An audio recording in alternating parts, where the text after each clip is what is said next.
Hello students of class 10, welcome to our geography period, and today let us start or continue with the islands of Brazil. We are on page number 18.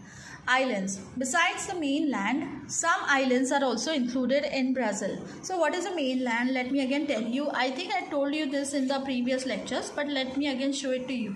I have this map in front of me. This is the map of our country, India. Okay. I know that we are talking about Brazil, but to make you understand, here I have the map of India. This is the mainland. Why is it called as a mainland? Because this is one whole piece of land, okay? And from north to south and from west to east, this is whole one piece of our country. Therefore, it is called as a mainland.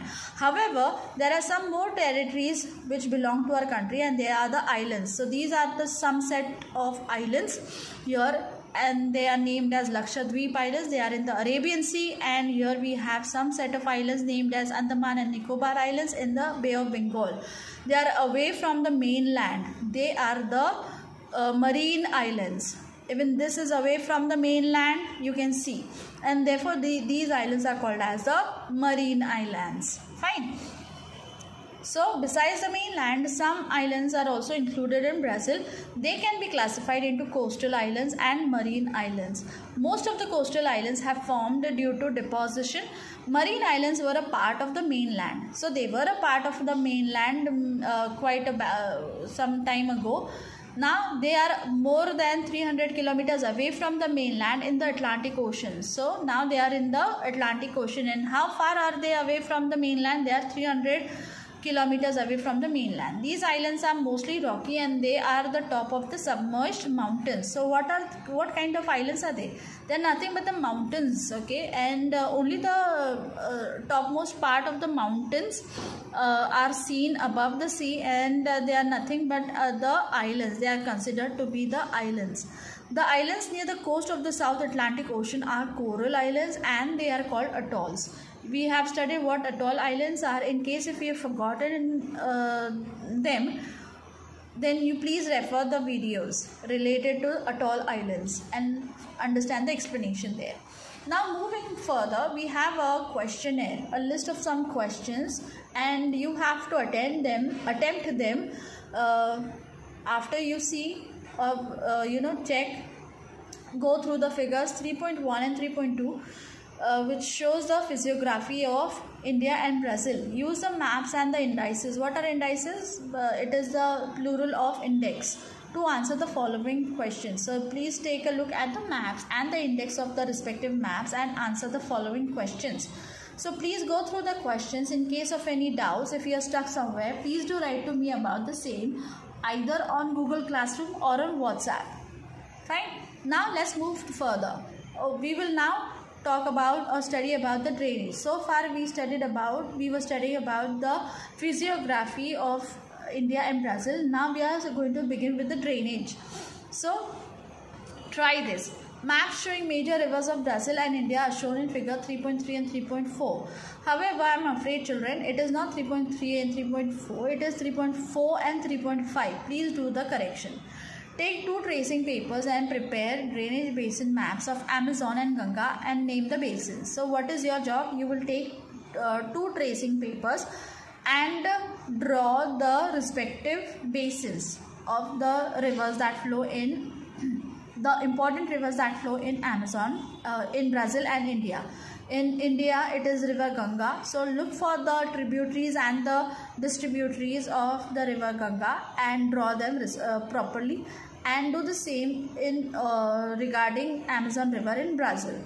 Okay. After you've done that, write a comparative note on the basins of Ganga and Amazon river.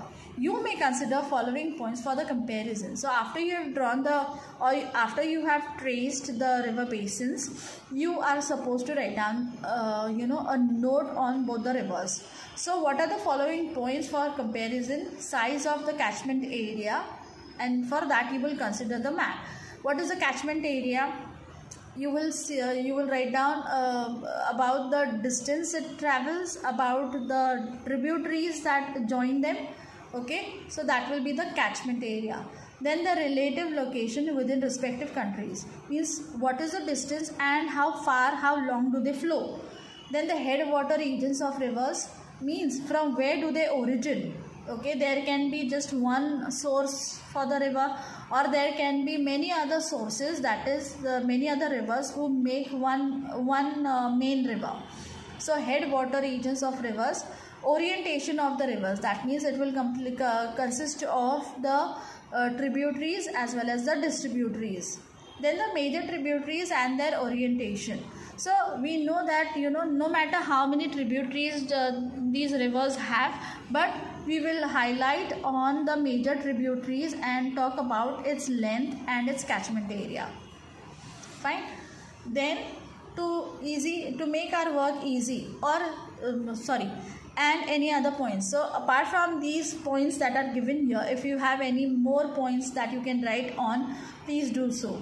Okay, and to make our work easy, there is a table here, some more information, and it talks about the total catchment area of both the rivers, total length and water discharge. So let us talk about River Ganga.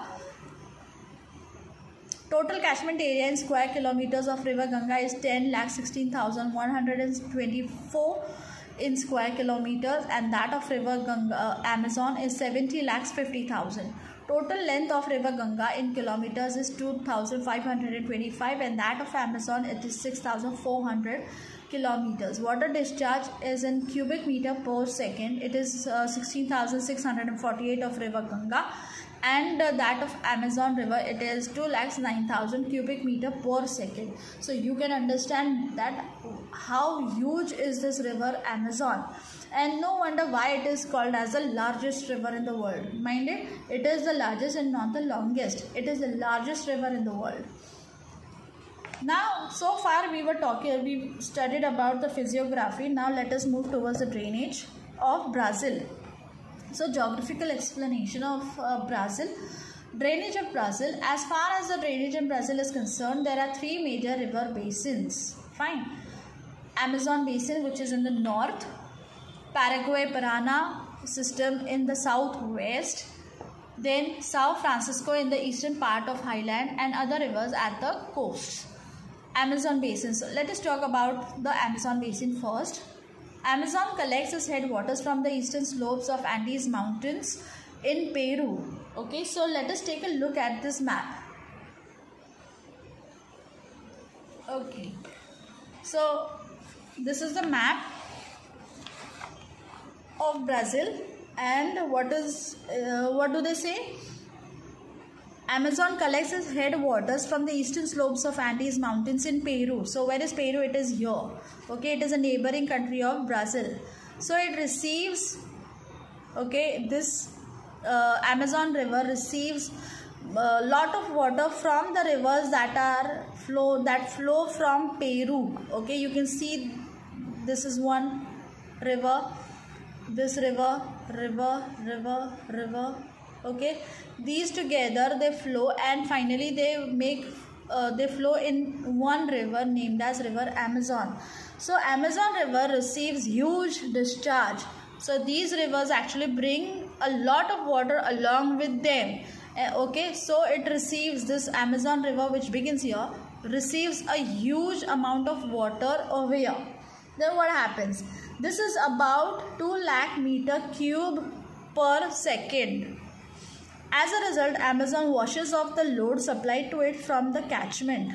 So what happens when these rivers, okay, join here, they meet here, and this is how Amazon river is formed. Fine. So what happens, these rivers actually are so huge, they bring along with them huge amount of sediments, huge amount of deposits, and when they meet here, then it becomes River Amazon.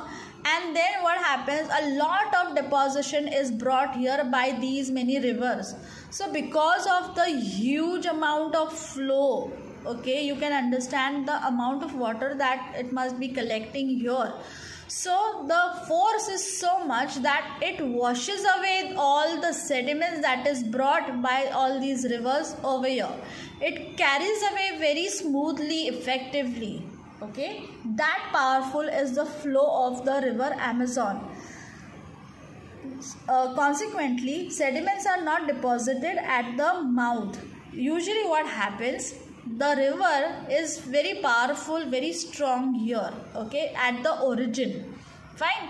And here when we talk about river Amazon, it has to be very, very powerful, as I said, that it is it receives water from many rivers. So this is the catchment area of river Amazon. This is the catchment area. Catchment means what? It catches the waters, okay, from so many rivers. So it flows away, it washes away almost all the sediments.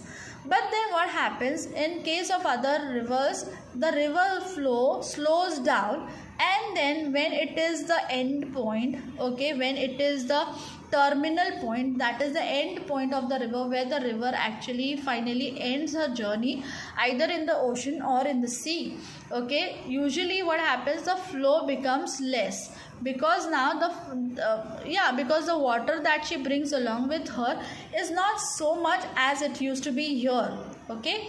So in case of other rivers, then they make mouths over here at their end, okay, but in case of Amazon river, there is no mouth only. Why? Let us see. Sediments are not deposited even at the mouth.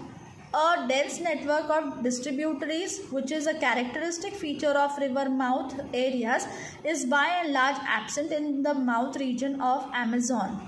Instead, we have a series of islands developed along the mouth of Amazon beyond the coastline into the Atlantic Ocean. Okay, so and it will be interesting to note that at the mouth, the width of the Amazon channel is 150 kilometers. So take into consideration a place which is 150 kilometers away from your home. You will get an idea of the width of the river. So what do they say? Basically, of course, now let's say considering that this is the mouth of river Amazon, okay, here if it had been any other river, let's talk about our river, any other river in India, she would have deposited a lot of sediments at her mouth, because the flow becomes, or the flow reduces towards the end of the journey of any river, okay, and when the flow reduces, the river starts depositing the sediments on her path, okay. So but in case of Amazon river, it terminates here in the North Atlantic Ocean. The Amazon river actually terminates here, okay, in the North Atlantic Ocean, but it doesn't form any it doesn't have any landform, okay. Why will it not means what? It will not deposit any sediments at its mouth. Why? Again, let us consider the amount of water that it brings along with her, okay. So the water is, she receives a lot of water here. This is the catchment area. Now if you look at the map, okay, you will see there are so many tributaries coming from the northern part of the country and also from the southern part, isn't it? So there are so many tributaries that join the Amazon river, and it actually gives more and more strength to the flow of the river. Thereby what happens is, because of that, it cannot again settle down or deposit any sediments here also. It washes off all the sediments here, it carries all the sediments throughout its journey, but it doesn't deposit again. Why? Because of the powerful flow of the river.